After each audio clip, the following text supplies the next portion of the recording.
Salam sejahtera Malaysia, denyut nadi suara rakyat bergema di channel ini. Jangan lupa tekan butang subscribe, like dan share. Malaysia kita punya, cintai Malaysiaku, kita jaga kita.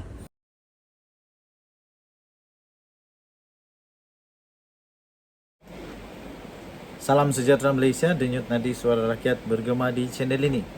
Khairi Jamaluddin membuat kejutan dengan satu kenyataan baru, pengakuan paling berani, pengakuan yang pasti akan mengejutkan banyak pihak.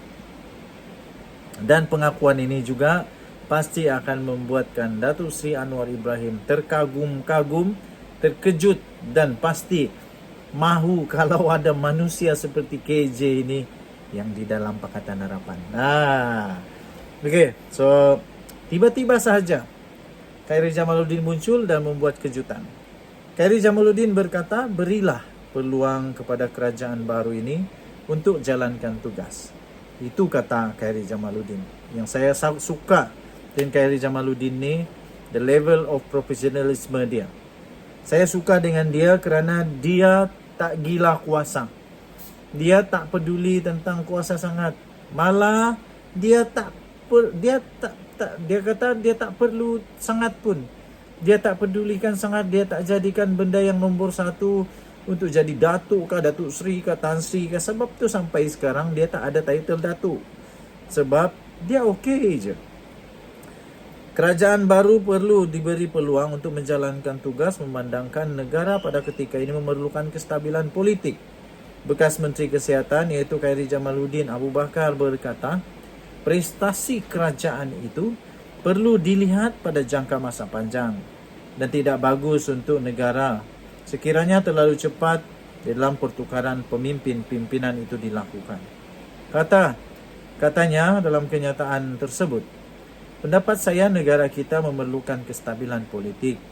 Jadi buat masa ini kita kena bagi peluang kepada kerajaan baru ini untuk menjalankan tugas, katanya. Saya setuju.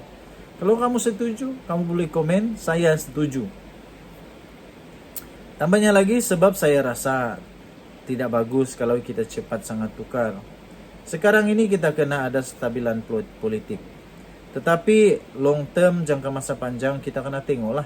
Katanya dalam ketika satu hantaran video di platform YouTube pada Sabtu yang lalu. Beliau ketika itu ditemui yang sedang menyaksikan perlawanan bola sepak Malaysia menentang Singapura di Stadium Bukit Jalil, di Stadium Nasional Bukit Jalil pada Selasa. Pada itu ketika ditanya sama ada bekas ketua pemuda UMNO itu akan bertanding sebagai calon presiden UMNO akan datang, beliau enggan mengulas. Katanya, selain daripada itu, turut ditanya mengenai perancangan Khairi Jamaluddin pada masa akan datang. Beliau berkata, tunggu dan lihat. Perancangan masa depan saya, katanya, kita tunggu dan lihat sajalah, ujarnya lagi. Okey, tanya kepada Khairi Jamaluddin. Saya respect dengan orang ni. Walaupun dia tak menang, tapi saya tetap respect dengan dia. Kerana apa? Kerana Khairi Jamaluddin bukan orang yang suka untuk condemn orang lah.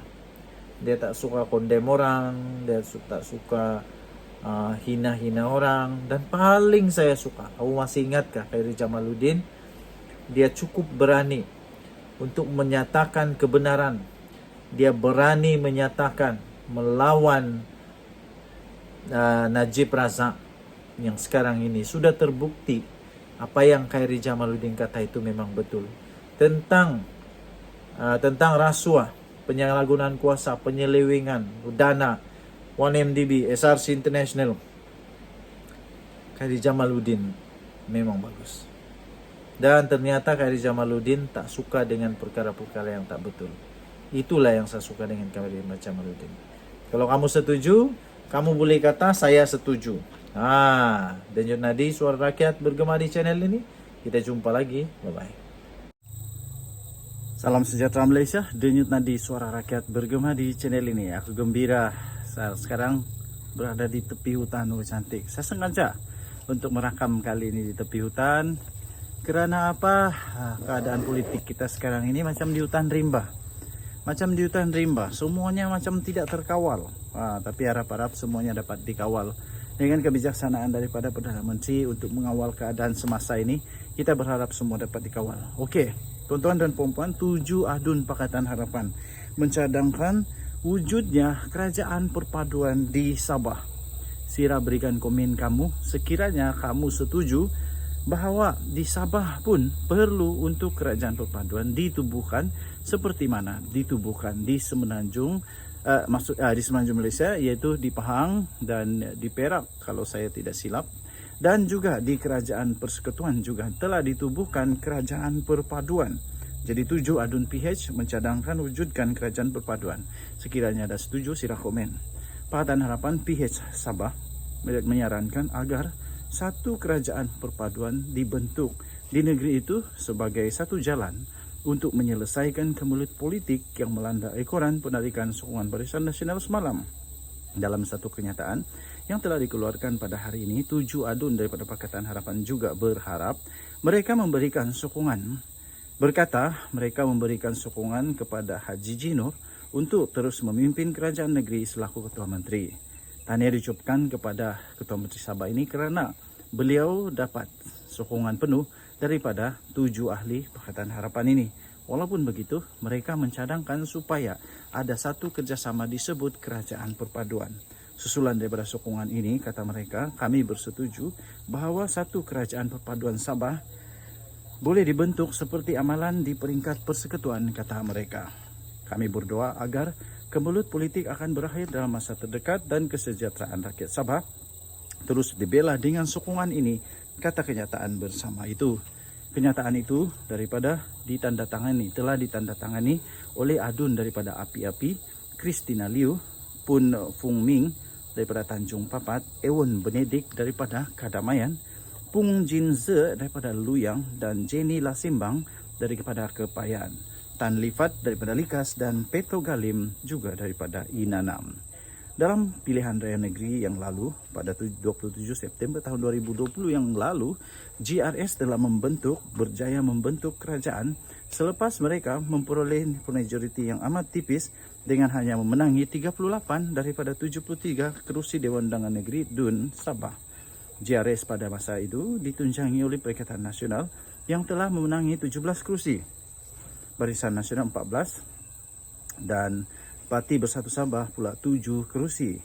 Warisan pula pada ketika itu telah memenangi 29 kerusi DUN, manakala PKR 2 kerusi dan Parti Pertubuhan Kinabalu Progresif Bersatu iaitu APKO pula telah meraih 1 kerusi dengan keseluruhan 32 kerusi iaitu daripada Warisan Plus pada ketika itu. 3 lagi calon daripada DUN dimenangi oleh calon bebas. Menurut adun daripada PH Sabah terbabit, mereka berasa sangat kesal dengan cubaan untuk menggulingkan kerajaan sekarang melalui pintu belakang ekoran, langkah yang diambil BN oleh BN semalam. Pada masa sama, PH Sabah tidak bersetuju jika DUN dibubarkan untuk membolehkan PRN baru diadakan sekarang sebagai jalan untuk merungkai politik sekarang ini yang berada dalam kemelut. Ketika ini, kata mereka, sepatutnya fokus utama ahli politik Malaysia adalah untuk memastikan matlamat perjuangan untuk membantu rakyat dan membangunkan ekonomi Sabah. Selain daripada itu, kata adun terbabit, semua pihak perlu bersama-sama untuk berusaha memastikan perjuangan MA 63 untuk perjanjian 1963 direalisasikan selaras dengan hasrat Perdana Menteri. Katanya, kami mengulang pendirian kami sebelum ini bahawa kami tidak menyokong sebarang usaha untuk menggulingkan kerajaan melalui cara pintu belakang. Kata mereka lagi. Tambah mereka, kami berdoa agar kemelut politik akan berakhir dalam masa terdekat dan kesejahteraan rakyat Sabah terus dibela dengan sokongan ini, kata mereka. Denyut nadi suara rakyat bergema di channel ini. Jangan lupa untuk tekan butang subscribe, like dan share. Komen banyak-banyak dan tekan butang notifikasi. Kita jaga kita, Malaysia kita punya. Kita jumpa lagi. Bye-bye.